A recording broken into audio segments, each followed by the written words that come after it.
with Nika Lewis. We just want to get a quick word from our chairman, Delroy Holigan, about another initiative that CVM is also a part of with some developers. What exactly is happening in 20 seconds? Well, Joe, first, before I know we're pressing for time, but I want to say a big thank you to our CEO, Oliver, and to the technical team and to the team back, in the room in Kingston. But yes, there's an initiative that will be starting next week with quite a number of the developers based in Kingston, and they will be going to parish and parish to start repairing about 10 homes a week. So that's big. So listen out, because there will be more on this development. So more details in terms of how people will get selected, which parish will be starting, and how people can offer or ask how they can be assisted in this program. So more details soon. Yes, definitely, and stay tuned to CVM. All of that will be announced in the next couple of days. Right. Chairman then of CVM TV, Delroy Howell. It's now time for News at 7 with Nika Lewis, who will also still be here, coming to you from Black River. That's it for Lead Story Special Edition.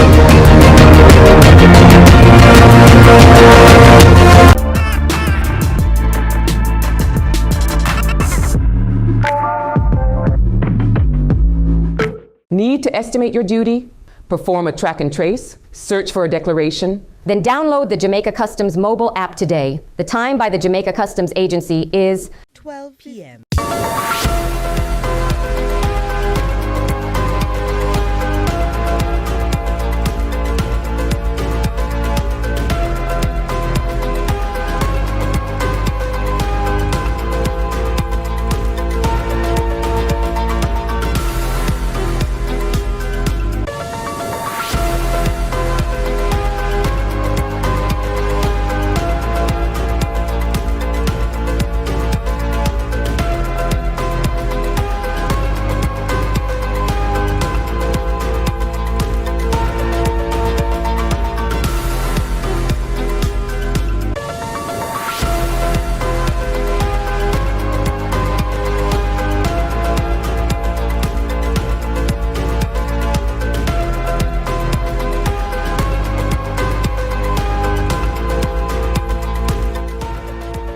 Thanks for joining us for CVM News at noon. It's Friday, November 7, 2025. I'm Jordan Fort. Now, consistent with the wider challenges of returning to normalcy after Hurricane Melissa in some parts of Jamaica, the education sector is also feeling the strain. Now, Curlin Brown has an update from the University of Technology. While infrastructural damage is being assessed across the island, President of the University of Technology Jamaica UTech, Dr. Kevin Brown, says his priority at this time is the safety of students and staff as they navigate this process of recovery. The university has 12,000 students and 1,200 staff, and our priority now is to account for all our people. So we are developing plans to make contact and to account for all our staff and students and to identify and to assess their status. And where they need help, we are going to attempt to provide that help. Stakeholders, corporate foundations, the private sector, partners, alumni, and friends of the university are being relied on to assist people affected directly or indirectly. Classes continue to be suspended until further notice. We will be making announcements in the coming days as to when we think we will be able to reopen the university for teaching and learning activities.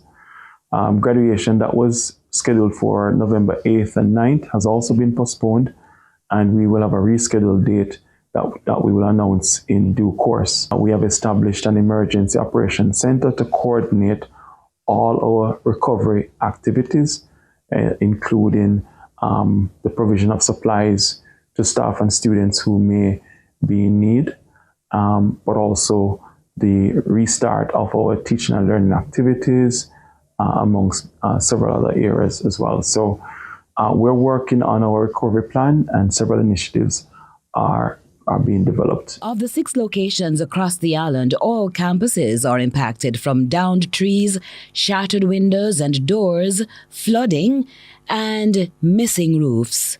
Curlin Brown, CVM News. Now, with broken glass and missing roof patches in their houses of worship, ministers of religion from Trelawney attest that their faith will not be shaken by the storm. Now, spiritual stalwarts in Falmouth gathered this past Sunday to regroup and reflect on the storm they were praying against exactly 1 week prior. Crystal Williams has this story. God is our refuge, our help, and our protector. These were the comforting words from Bishop Lloyd Lawrence as he addressed the Falmouth New Testament Church of God in Trelawney Sunday. He says, though losses experienced may be unfortunate, God is still in charge.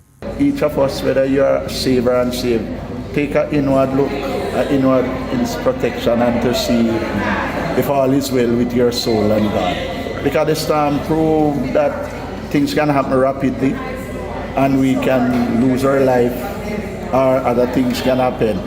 But the bottom line to the whole thing that happened from my perspective is that God is still in control. The clergyman says serving God does not exempt a country from disaster, but adds these challenges call for a deeper look within. Because these circumstances come upon us, it's both applicable to both saved and unsaved.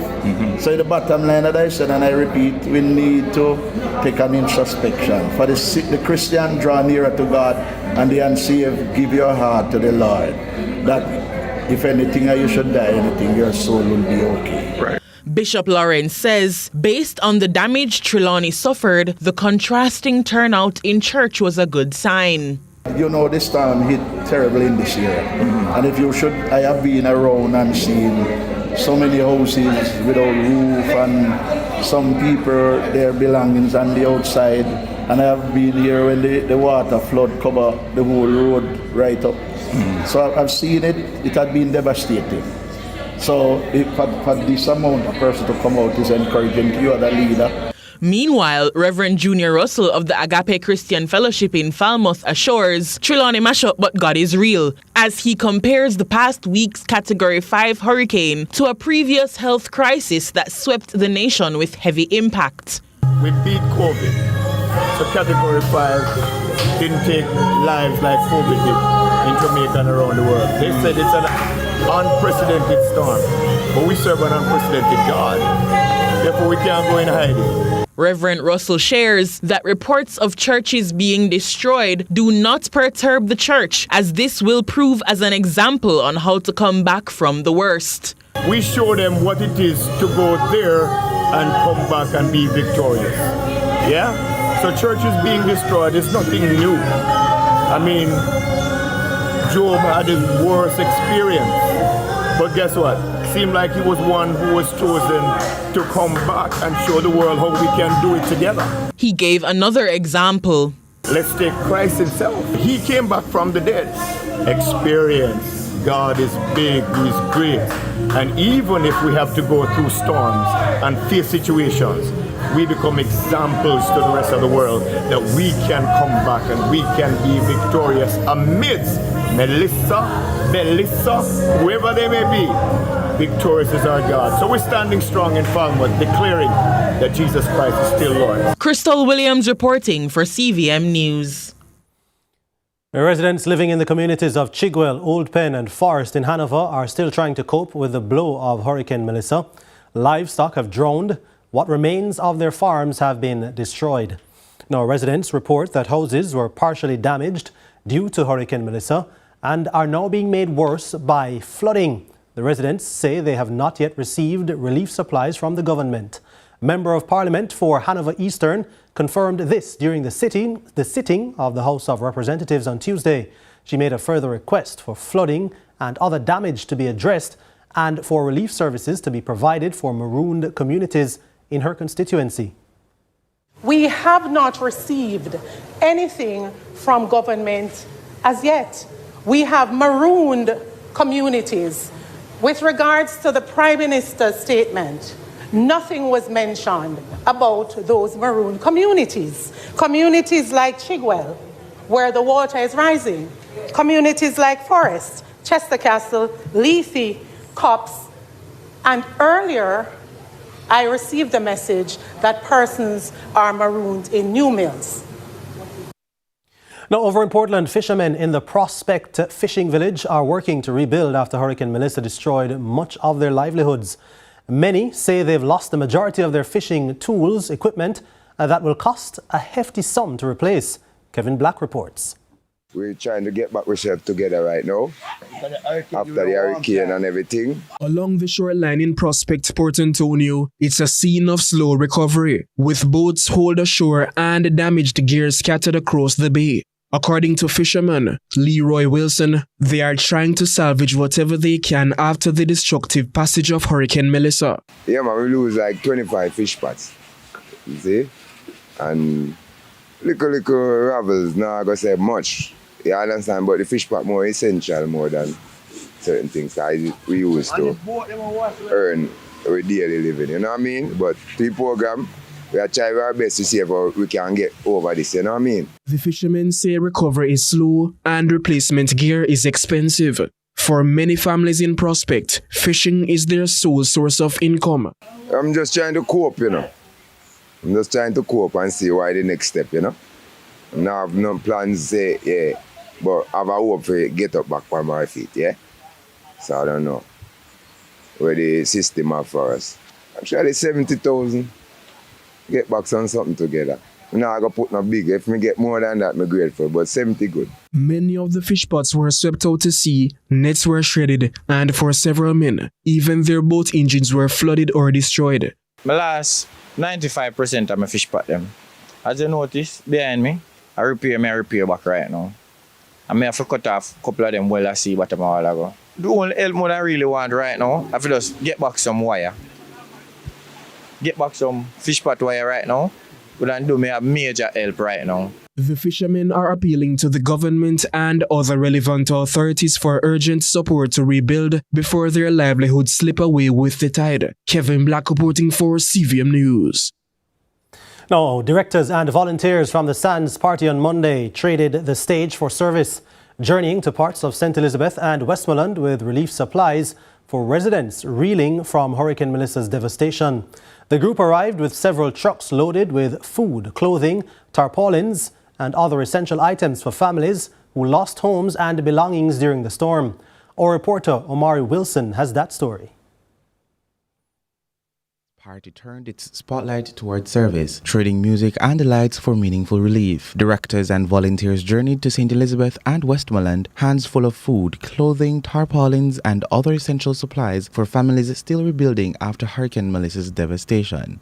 Today I give back to the people who need it right now, because after Hurricane Melissa, everybody know what's going on. So people them need food, water, tarpaulin, house materials, so they are trying to provide what we can. Director of West Palm Venture Limited, Owen Rowe, was among those who partnered in the relief efforts, extending support to residents across Western Jamaica. We sent the Sands team some pictures and videos, and trust me, they couldn't believe what they're seeing. I mean, I know the media has been covering everything, but when you come and see it for yourself, it's a whole different scenario. So we have partnered with the Sands team.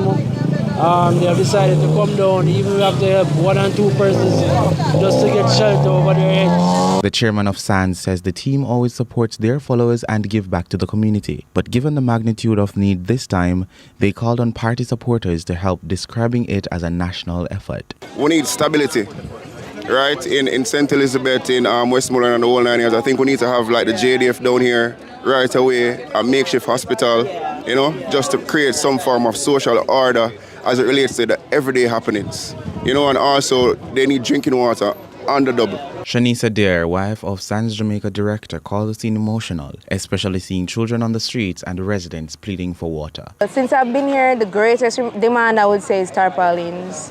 Yeah, everybody wants tarpaulins and water. It's not really a great feeling, and you know, I can't really talk about it too much without getting emotional, but yeah, it's not nice. But if you guys can help, I think they would really appreciate the help. Anything that you can give, they will appreciate it. Omari Wilson, CVM News. Flooding continues to affect Santa Cruz and the surrounding communities in Brighton, St. Elizabeth, leaving residents relying on paddle boats to navigate the submerged areas. Amoy Harriet has this report. On the outskirts of Santa Cruz in St. Elizabeth, Brighton and the surrounding communities remain flooded. Residents have resorted to using paddle boats to get in, out, and around the community. So I'm now getting a lift from David and Kemar on the paddle boat to go into the heart of Brighton to speak to some of the residents to find out what's happening in the community. Now, this entire area that you're looking at used to be a play field, a ball field, now resembling a river, quite frankly. So this is actually how a lot of residents in Brighton have to travel to get in and out of the community on a daily basis, because some sections of the community you can't get through it, not even using vehicles, especially this particular area where the boat is now traveling. I'm looking at some homes that are, half of the building is underwater. All right, so we've made it to the other side of the, well, river, and David and Kemar are about to, what do I call that now, dock the boat? Dock the boat. So let me lift up this wire. Watch it, watch it, watch it, watch it, watch it. All right. That's a coach from one of the homes now underwater. Ricky. Come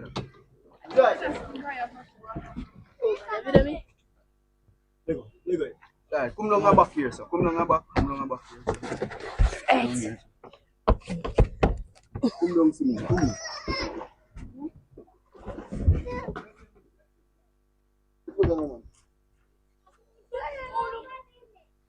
All right.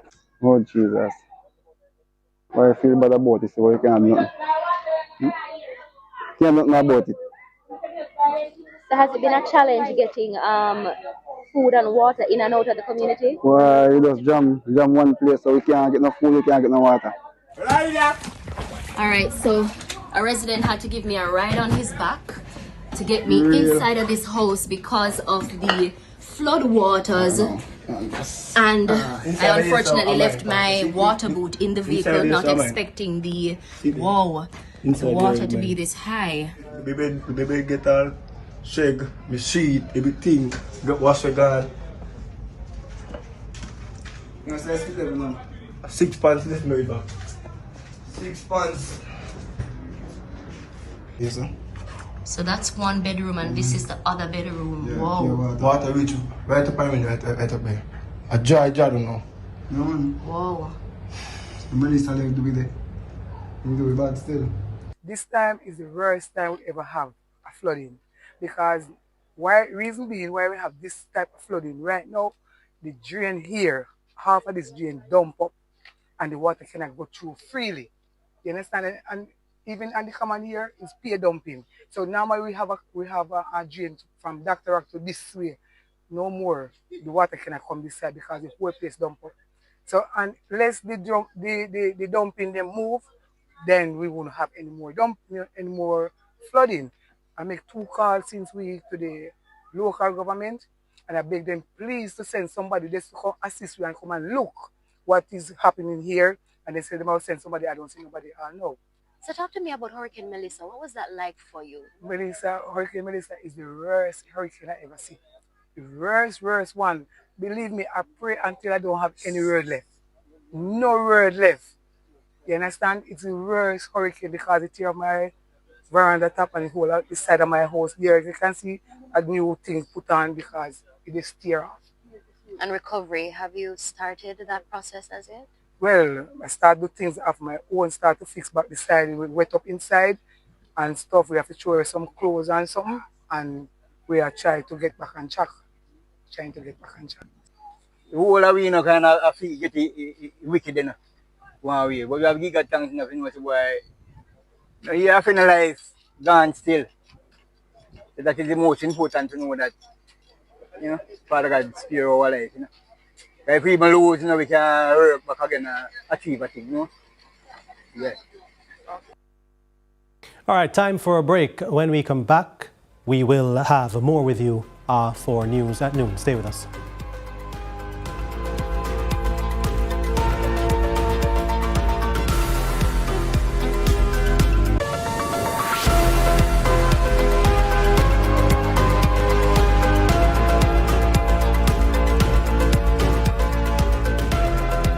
And get creative with your floors, walls, and all the spaces in between. Our knowledgeable sales consultants are happy to help create your beautiful finish with the latest designs in first quality porcelain, wood look, vinyl, mosaics, natural stones, and countertops. At Creative, you will get every tile you need for your residential or commercial projects. Creative Building Finishes, your one-stop shop for everything tiles. Visit our showroom at 5 Red Hills Road or call 876-929-5553. Get tiles, get creative.